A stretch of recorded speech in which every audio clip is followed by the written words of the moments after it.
Everyone, Eid মুবারক। সবাই কেমন আছেন? আজকে আমরা চলে আসলাম লক্ষ্মীপুর দালাল বাজার জমিদার বাড়ি। আপনাদেরকেও দেখাবো লক্ষ্মীপুর দালাল বাজার, সেই ঐতিহ্যবাহী জমিদার বাড়িটি। তো সঙ্গেই থাকুন আমাদের। লক্ষ্মীপুর জেলা সদরের দালাল বাজার ইউনিয়নে অবস্থিত জমিদার লক্ষ্মীনারায়ণ বৈষ্ণবের বাড়িটি দালাল বাজার জমিদার বাড়ি হিসেবে সুপরিচিত। আজ থেকে প্রায় 400 বছর পূর্বে জমিদার লক্ষ্মীনারায়ণ বৈষ্ণব কলকাতা থেকে লক্ষ্মীপুরে আসেন। জমিদার লক্ষ্মীনারায়ণ বৈষ্ণবের পরবর্তী উত্তরসূরিরা ইস্ট ইন্ডিয়া কোম্পানির বাণিজ্যিক এজেন্সি এবং জমিদারি লাভ করেন।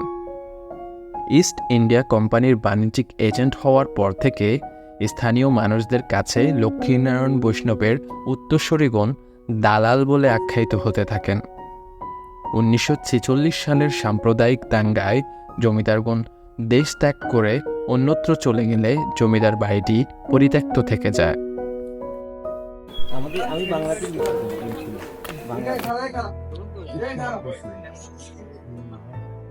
এটা কিন্তু আমি দোতলার উপর থেকে ভিডিওটা করছি। খুব ঝুঁকিপূর্ণ একটা সিঁড়ি দিয়ে আমরা এখানে উঠেছি।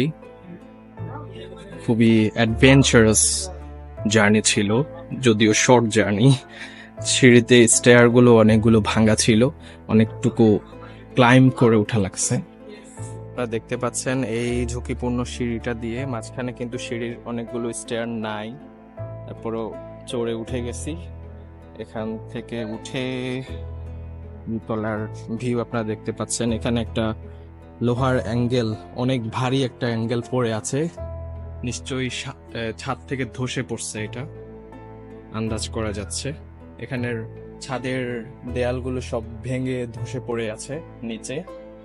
বিল্ডিং একটারও কিন্তু ছাদ নেই, একটার বোধহয় আছে, ভিতরে একটার আছে, আর বেশিরভাগ প্রাসাদগুলোরই আপনার বিল্ডিং ছাদ নেই, ছাদ ছাড়া, ছাদগুলো ধসে পড়ছে।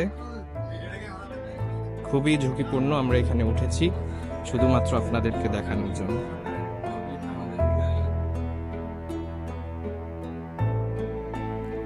এরপরে আমরা চলে এলাম দালাল বাজারের কাছেই কামানখোলা জমিদার বাড়িতে। জমিদার রাজেন্দ্রনাথ দাসের রায়পুর উপজেলায় জমিদারি ছিল। দালাল বাজারের জমিদারদের সাথে সখ্যতা থাকায় এই জমিদারের বাড়ির নিকটবর্তী কামানখোলায় ভূসম্পত্তি ক্রয় করে জমিদারি আবাস গড়ে তোলেন। এই বাড়িটিতে এখনও জমিদারের উত্তরসূরিরা বসবাস করছেন।